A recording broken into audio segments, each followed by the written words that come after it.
Calix Boxing here. Hit that sub button. Closing in on 5,000 subs, so I appreciate that. What this Hall of Fame class gives us, 2022, is a lot of nostalgia. There are a lot of guys my age who grew up watching these fighters fight. So when we start to talk about modern era fighters, these are guys who we came up with. 3 fighters in this Hall of Fame class and 9 fighters total being inducted into the Hall of Fame modern this weekend, being that the COVID, there's 3 years being inducted at once. This year's class is Roy Jones, James Toney, Miguel Cotto. I love this class. Last year's class, Floyd Mayweather, Andre Ward, Vlad Klitschko.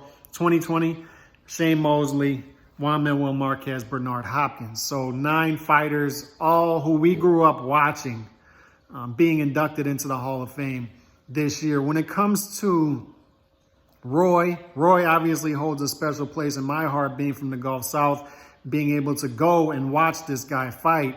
And in the 90s, there was this 10-year era that Roy had where you watched him fight and you're like, I can't imagine there ever being a fighter as talented as that guy. He had everything.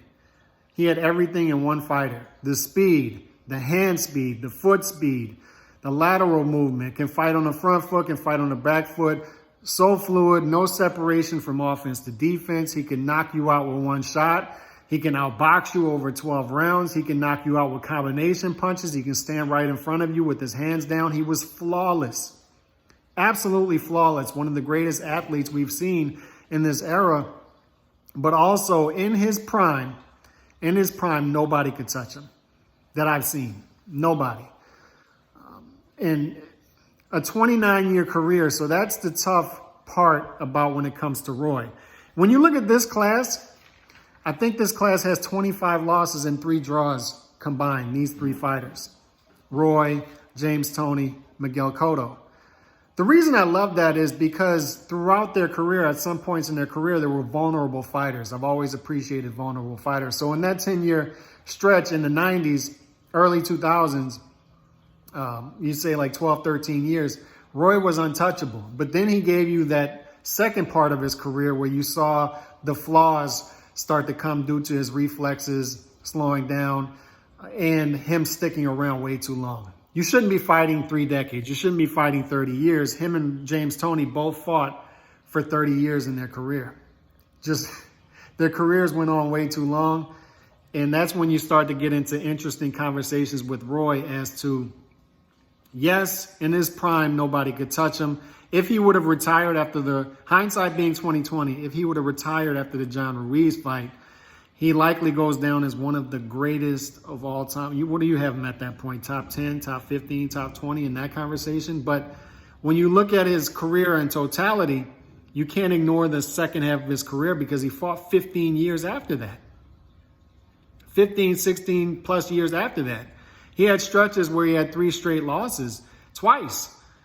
Did that against Antonio Tarver, 2 losses, and then Glenn Johnson. And then the Danny Green loss was just hard to watch. But I don't want to focus too much on the negative. Just in his prime was untouchable. Untouchable.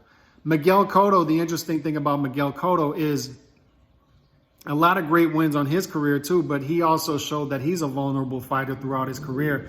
And that's one of the reasons that I loved watching him as a fighter. He has underrated wins. I mean, I got the list here. Beat Margarito in the rematch. Beat Sergio Martinez for the lineal championship at middleweight when he was already written off, and he was the big underdog in that fight. People forget. Beat Josh Clottey. Beat Shane Mosley in a hell of a fight. Beat Zab Judah. And that's my favorite Miguel Cotto fight right there. That was a fun one to watch. Beat Carlos Quintana. That's an underrated win because he just moved up to welterweight after fighting Paulie Malignaggi in that fight and won a vacant belt off of an undefeated Carlos Quintana in the welterweight division. Beat Paulie Malignaggi at the end of his 140 run, an undefeated Paulie Malignaggi. Beat Chop Chop Corley. Beat Randall Bailey. So Cotto has wins. He also has losses, but his losses were all against great fighters for the most part. Saddam Ali would be an exception, but Austin Trout was a really good fighter when he fought him. But Canelo Alvarez, that was a close fight at middleweight for the lineal championship at middleweight late in Cotto's career. Floyd and Pacquiao, there's no shame in losing to those two guys. Floyd, he actually won 3 or 4 rounds off of Floyd in that fight, fought better than a lot of people expected, and then Pacquiao as well. Those were good fights. And then he lost to Margarito in that first fight, the controversial fight against Antonio Margarito, and one of the great action welterweight fights of our era as well. So Cotto, loved him as a fighter. Also loved that he was vulnerable. He was vulnerable in, look at all these fights. Margarito, he showed vulnerabilities in that first fight. Late in the Shane Mosley fight, early in the Zab Judah fight. But the fact that he could be vulnerable and overcome those vulnerabilities and come out on top makes him a special fighter. He gave you a great blend of technical ability, great offensive fighter, went to the body, could change levels, underrated defense. So Cotto gave you all that, but he also gave you a vulnerable fighter who can mix it up, trade, get hurt, and then come back from getting hurt and beat guys. So Cotto did all that. And one thing I want people to focus on when it comes to this class of fighters, in particular 2022, is in this era of boxing we're currently in, where guys just want to protect their take safer routes. These guys have 25 losses and 3 draws, I believe, combined. So these guys tested themselves. You can say that maybe Roy Jones's competition wasn't as great as you liked in the 90s, but he gave you that eye test. But then he also tested himself later on in his career. So these guys tested themselves, and they're still being enshrined. The greatest achievement that you can get as a boxer. And props, congratulations to Miguel Cotto, Roy Jones, James Toney for the greatest achievement you can get in boxing. Hall of Fame this weekend. Peace. God bless.